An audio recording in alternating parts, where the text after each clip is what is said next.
հարցեմ, այն երբ պաշտպանները բարբերաբար բարձրաձայնում էին, որ փոխվի սաստանցների խափանման միջոցները, էլի դատաքննությունը իրականացվի եւ բարձրի ովքեր են իրական մեղավորները, բայց խափանման միջոցները չէր փոխվում։ Վերջին շրջանում ակտիվացել է դատավորները բավարարում են պաշտպանների միջնորդությունները, ըստ էս ինչի հետ է սա կապված։ Ճիշտն ասած, ես դա ինչպես եւ այն ժամանակներին կապում եմ էլի քաղաքական կամքի հետ։ Հնարավոր է դա ուրախացնում է, որ եթե քաղաքական կամքը սկսում է աշխատել հոգուտ ավելի մարդասիրական նորմերի կիրառմանը եւ հանուն, ասենք թե ավելի պարզ, ասեմ, արդար դատավարության իրավունքների, դա լավ է, բայց ես չեմ կարծում, որ այդքան արագ փոխվել է զուտ այդ կախվածություն կամ անկախություն այդ հասկացությունը։ Շատ հրաշալի է, որ մենք տեսնում ենք, որ շատ բաներ ընդունվում են եւ դա նորմ է, միջազգային պրակտիկայի կիրառելիության մեջ է դա գտնվում, բայց էլի եմ կրկնում։ Ես օրինակ համոզված չեմ, եթե Աստված ոչ չարասցե վաղը փոխվի քաղաքականությունը իշխանությունների, չեմ ասում դեռ իշխանությունները, ապա չի փոխվի եւ դիրքորոշումը դատարանների։ Դա առաջի մասը։ Իսկ ինչ վերաբերում է զուտ սասնածրերի, դա երևի թե ամենամեծ ուշադրություն պահանջողն է, որտեղ իրապես կարելի է տարբերակել այն մարդկանց խափանման միջոցը, որոնք այս կամ այն աստիճան հստակեցված ձևով չեն ներկայացնում եւ որևէ մի վտանգ լինի հասարակության համար, լինի դատավարության անցկացման համար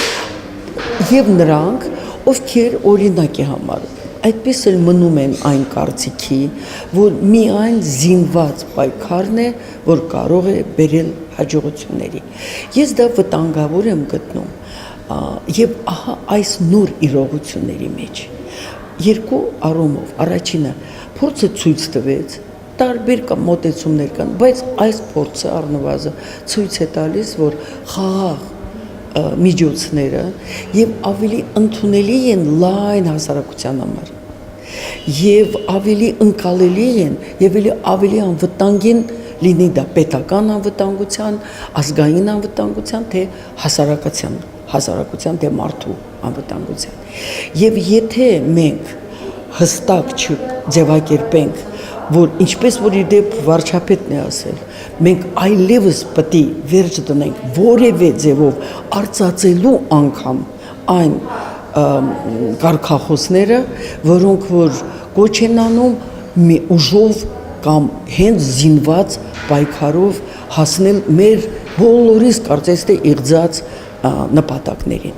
Սա է, որը որ հայտարարեցին, որ զինված ապստամբության էջը համարում են փակված, խաղաղ ճանապարհով կանգնում են Նիկոլ Փաշինյանի կողքին։ Այս դեպքում արդեն մասնային նրա Ես եթե հիշեցնեմ, որ դա հետևել է խիստ հակառակ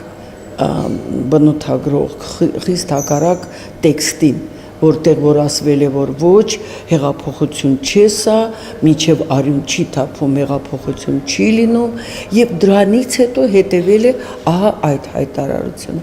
Էլի լինելով ընդգրկված միջազգային միջև անգամ այդ կոնֆերանսներում, ես այդ վտանգները ուզում եմ ընդգծեմ։ Եվ այո, եթե մենք եւ դատարանը ունի եւ բոլոր նրանք, ովքեր որ պայքարում են, որ խափանման միջոցը փոխվի, այդ համոզմունքը ունեն, որ վերջի հայտարարությունը դա իրապես ոչ թե քաղաքական իրավիճակի օգտագործման համար է, այլ հենց արտահայտում է փոխված մոտեցումը, դա աշխարհայացքային փոփոխություն է, գիտեք, դա այդպես չի, որ այսօր երեք այսպես ենք մտածել, այսօր այդպես։ Դա աշխարհայացքային փոփոխությունների մասին է վկայում այդպիսի հայտարարություն։ Եվ եթե դա համապատասխանում է իրականությանը, այո, դատարանը ամբողջովին ազատ է օգտագործել այն չափերը եւ այն ձևերը խափանման, որոնք ինքը գտնում է, որ համապատասխանում է։ Կրկնում եմ, կան այնպիսի դեպքեր, որոնք կապված են չբացահայտված սպանությունների հետ։ Ինչքանով եւ ինչպես է դա կապված հենց այդ անձանց հետ։ Կա մի վտանգավոր եղել է մի վտանգավոր հայտարարություն, երբ որ Սասնա ծռերի ղեկավարներից մեկը ասել է, որ դա չի եղել սպանություն, դա եղել է ինքնապաշտպանություն։ Դա այդ հայտարարությունը երկիմաստ է։ Իր մեջ պարունակում է եւ ընդունելը, որ տեղի ունեցել է սպանություն, բայց դա եղել է ինքնապաշտպանություն։ Այնպես որ այստեղ ես կոչ եմ անում, փոխարենը մենք գիտեք այսպես հռնձուն ձևով գնանք առաջ, եկեք մենք պարզությունը մտցնենք, որ բոլորի խիղճը լինի ազատ եւ ես առաջինն եմ, որ ուրախ կլինեմ, որ բոլորը կգտնվեն խափանման միջոցը փոփոխության հետևանքով ազատության մեջ, մինչև բոլոր այդ պարզությունը մտցնելը։ Պետք չէ միայն մոռանալ, որ դա մեր պատմության մեջ ամենածանր էջերից մեկն է 99 թվական, 2008 թվական եւ 2016 թվական, դրանք բոլորը մեր պատմության ամենածանր խոսքը օգտագործեմ էջերից են։